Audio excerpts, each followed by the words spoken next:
Timothy Lee 2269, if you knew that taxes were definitely going to increase in 10 years, would your philosophy on Roth conversions change? I have watched your videos on the subject and feeling less anxious about it.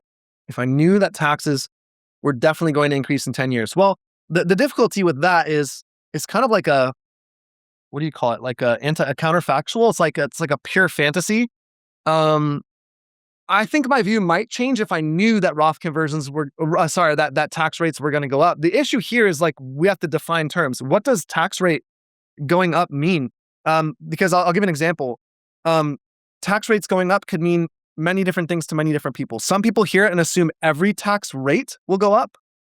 Some people hear it and assume that tax brackets will compress, which means some people's tax rate goes up, but the tax code itself doesn't result in higher marginal tax rates. Some people hear it and they'll say, well, some marginal brackets will go up and some will stay the same. So the question is like, which is that? And I'm not picking on you specifically. I'm just saying like, that's really hard to answer because it's probably not the case that if taxes go up, all marginal brackets go up, if that makes sense.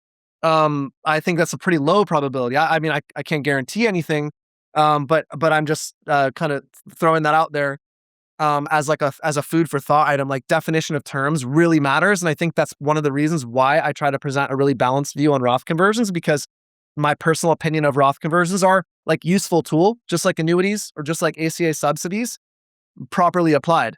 And there are many, many tools that are improperly applied because the financial incentives of this industry kind of align with creating fear.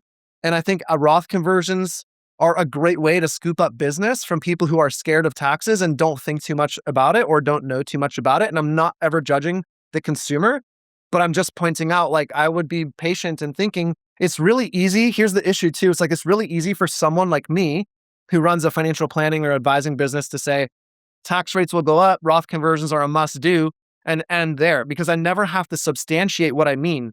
But if every person went to that person and said, well, great, I'm open to your perspective, define exactly what you mean by rates going up. And then they addressed each of the three kind of elements I said, which is it all marginal brackets? Is it some marginal brackets?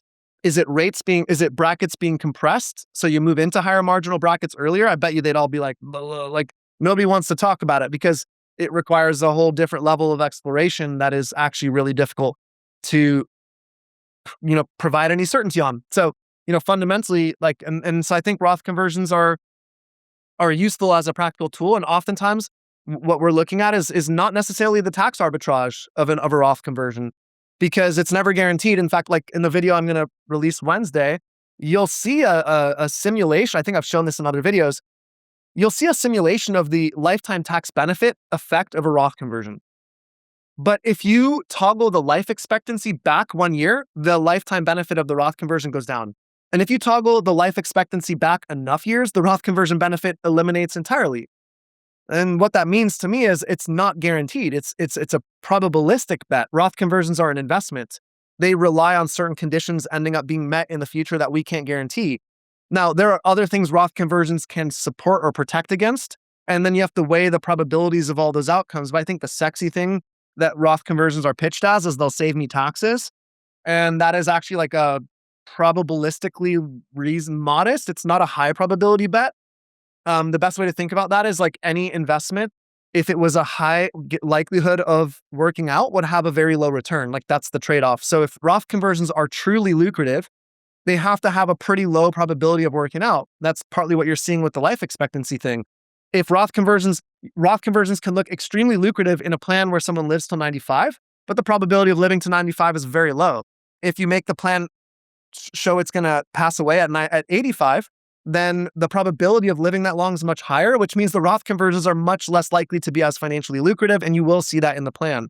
So anyways, I hope that helps. Real quick, let me show you the exact 3-pillar comprehensive retirement roadmap that takes retirees from uncertainty to peace of mind that less than 1% of retirees actually have in place. Now, I've built hundreds of these for retirees, and I can say with a high degree of confidence that these are the 3 pillars every retiree needs to have in place in order to have full confidence that they're not missing anything in their retirement plan.